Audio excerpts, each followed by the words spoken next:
ঝাঁকে ঝাঁকে পাখি, তাদের আনাগোনা ও কিচিরমিচির শব্দে মুখরিত পুরো এলাকা। এটা কোনো বনাঞ্চল বা পাখিদের জন্য কোনো সংরক্ষিত এলাকা নয়। হাজারো পাখি বাসা বেঁধেছে একটি মাত্র বাড়িতে।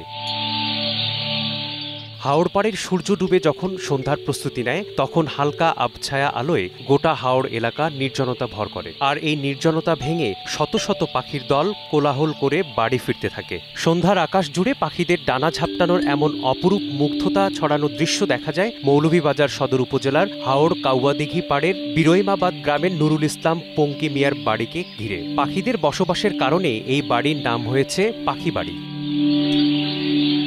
নুরুল ইসলাম পঙ্কি মিয়ার পুরো বাড়ি জুড়ে অসংখ্য সবুজ গাছগাছালির সমাহার। ছায়াঘেরা 5 একরের এই বাড়ি শান্ত, নিবিড় ও নীরবতায় ঠাসা। প্রকৃতির এমন মায়াবী পরিবেশ পেয়ে দেশি বিদেশি প্রজাতির বিভিন্ন জাতের অসংখ্য পাখি এই বাড়িতে আশ্রয় নিয়েছে। পঙ্কি মিয়ার বাড়িতে যে পাখিগুলো যে বাসা নিয়েছে, এটি সরকারিভাবে দেখভাল করে সরকার যদি দায়িত্ব নিয়ে, এটা বন বিভাগ যদি দায়িত্ব নিয়ে এই পাখিগুলোর আশ্রয় নিশ্চিত করে, তাহলে প্রকৃতি এবং পরিবেশ সৌন্দর্য রক্ষা পাবে। একাধিক প্রজাতির বক, পানকৌড়ি, ঘুঘু, শালিক, শামুক খোলস সহ আরও অনেক প্রজাতির পাখির দেখা মেলে এই বাড়িতে। শীতের শেষে পাখির সংখ্যা আরও বাড়তে থাকে, যা আষাঢ় মাস পর্যন্ত চলতে থাকে। এই সময়ে তারা ডিম দেয়, বাচ্চা ফোটায়। পরে বর্ষার শুরুতে বাচ্চা সহ মা পাখিরা হাওড়ে পাড়ি জমায়। তবে ঘুঘু, শালিক সহ অন্য সব পাখি বাড়িতেই রয়ে যায়। হাওড়ের যে পাখির একটা জরিপ কাজ চলছে আমাদের একটা প্রকল্পের মাধ্যমে, ওর ভিতরে আমরা কিন্তু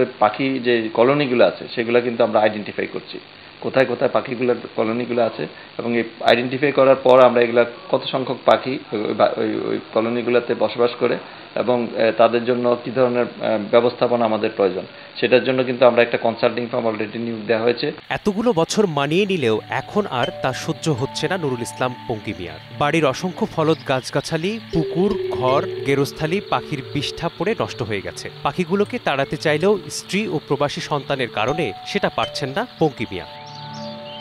পাখিবাড়ির পাখি দেখতে প্রায়ই সব বয়সী মানুষের উপস্থিতি লেগেই থাকে। পাখির কোলাহলের দৃশ্য দেখে মুগ্ধ সবাই। ছোটবেলায় আমরা কাছে দেখতে আসি, এগুলো আস্তে আস্তে বিলীন গেছেন, কিন্তু নাইয়া দেখি এই পাখিগুলো যেমন আমাদের আনন্দ হয়। তখন আমার ঘুম ভাঙে, তো আমি উঠিয়া নমাজও যাই, আর যাইবার সময় তারা নিরাই থাকে, আবার আইবার সময় দেখি তারা ডাকাটাই করে, সূর্যর আলো দিবলা তুরাতুরি উঠে সূর্য, তখন তারা যে উড়াউড়ি করে, সুন্দরও লাগে দেখতে। গ্রামের বীরনবাজ এলাকার গ্রামেরও খুব সুন্দর, গ্রামবাজ এলাকার মানুষ উড়ুতা বুড়াতা হলেরও একটা সুন্দর লাগে। পাখি 12 মাস পাখি উড়া করে তান বাড়িত। পাখিদের নিরাপদ আশ্রয় নিশ্চিত করতে প্রয়োজনীয় উদ্যোগ নেয়ার কথা জানালেন সংশ্লিষ্টরা। প্রচুর মানুষ আইন যায়নি, তা সপ্তাহ 3 দিন 4 দিন বেশ দূর দূরান্তর মানুষও আইন, বন বিভাগের মানুষও আইসেন, প্রশাসনের মানুষও আইসেন, প্রায় সময় লোকজন আইন দেখেন, বুঝলেন। তো আমি আমার অনিচ্ছাকৃতভাবে আমি এখন সময় মনে করি যে তার দুর্গন্ধ, এটা দরজাগুলোর উপায় নাই সকালের সময়, আমি মনে করি তারাই দিলাই, মাত্র আমার ওয়াইফের কারণে, আমার ছেলের কারণে, মানে এটা দরিয়া রাখা হয়েছে। মনে করা যায় বাচ্চাদের মতো এটারে মানে লালন পালন ঠিক আমরা করতাম পারতাম না, খাওয়াইতাম পারতাম না, তাহলে এরা বসবাস লাগে যে একটা সুন্দর ব্যবস্থা দেওয়া হয়েছে। কি জানি কেউ নাড়াচড়া করে, কেউ বাড়িতে আইলে আমরা ফলো করি রাত্রে, কেউ নিয়ে ওদিকে দিক যায়, কি জানি ফাঁকি উড়া দিলা এরকম অবস্থার মাঝে।